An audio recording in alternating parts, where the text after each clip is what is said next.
Hi YouTube, it's Kathy, and this is my Reading Rush 2020 TBR. The Reading Rush is taking place from the 20th to the 26th of July this year, and I'm gonna read some books. If you're watching this TBR, you're probably aware that this used to be called the BookTubeathon. Last year they changed the name to be more inclusive to all of the Bookternet things, and now it's the Reading Rush. The 7 official challenges were announced yesterday, so obviously I want to get this TBR out there, especially because I already have a bunch of things I'm reading in July for the Fuckathon, so there's gonna be some overlap. If you haven't seen my Fuckathon TBR, I will link it down below. It's a delight. I used a fuck counter. You're welcome. I also have a couple of unofficial challenges I'm going to talk about when I get to that prompt. The first challenge is to read a book where the cover matches your birthstone. I was born in April, so mine is diamond, so I needed to look for a white book cover, which was difficult. Especially because I'm not going out to pick up books during the pandemic, and because I wanted to read something I already had access to.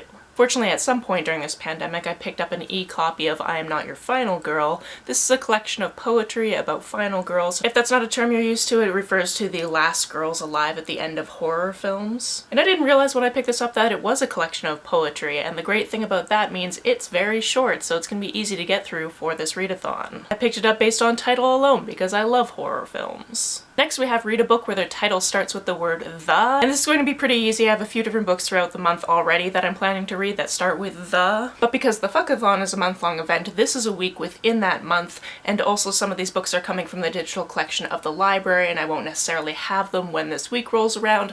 I'm just going to play it safe and say that my the book is the other F word. This is an anthology that celebrates the fat and fierce, and I'm very excited to read it. I actually got this as part of a book swap this month, so it's a physical book that has come into my home and I get to hold it and read it, and I'm very excited.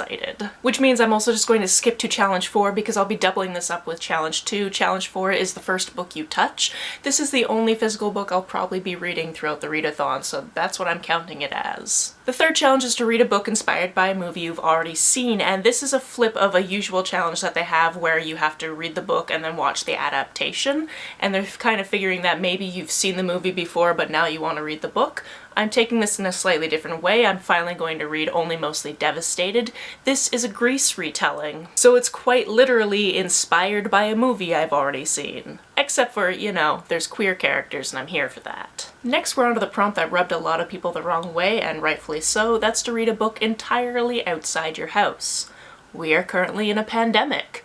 That's not feasible for some people. I think it's always important to recognize that our community does include people with disabilities and they might not be able to do these types of challenges. And I know the creators did mention in the announcement video to be safe and that type of thing, and there are alternatives you can do, like read by your window or have a nature video playing while you read your book, but that should have been more explicit in the challenge itself, or just a different challenge. For this one I haven't picked my specific book yet because this readathon is about a month out and the loan periods of the digital collection of my library are only 3 weeks. So for this prompt I will be reading whatever audiobook I have for that week, and I'll go for a walk while I do it. I'm extremely privileged in that when everything started shutting down, I was already spending the weekend at my boyfriend's house and I just kind of never left. If you've been on my channel for a while, you know that pre-pandemic I was living in a bachelor suite with another person, so not a lot of physical space. We didn't have any outside space. Whereas here I'm in a full house with multiple rooms and a back and a front yard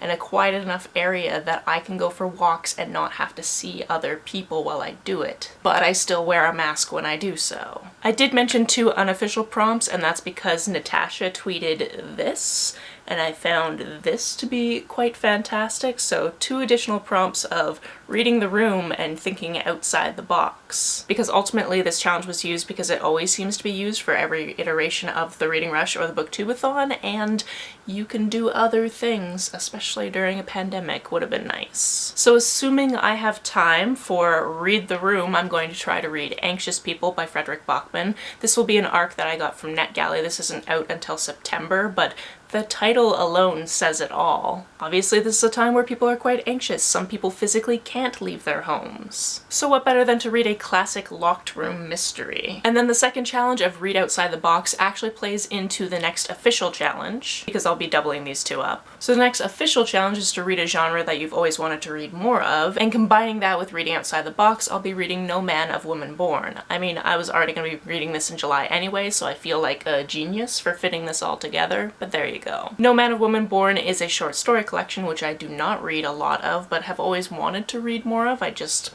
have to carefully curate it because they can be really hit or miss. This is, and I quote, a collection of 7 fantasy stories in which transgender and non-binary characters subvert and fulfill gender prophecies. I first saw this book mentioned on Jean's channel because she got it in a book swap. I've been wanting to pick it up ever since, and then the NB Book Club actually announced it as their July book, so I decided it's a perfect time to pick it up, and then I saw these challenges and I was like, well, you know what?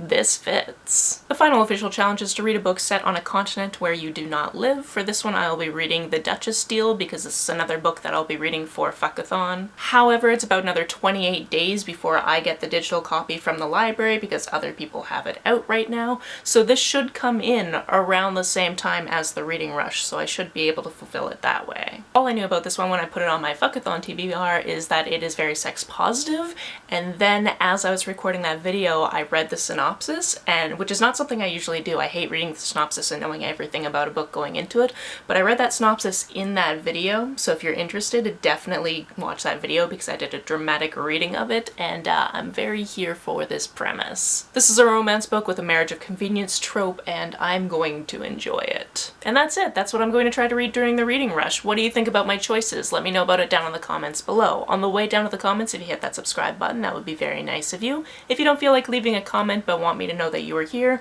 just leave me an emoji or a smiley face if you're on your keyboard.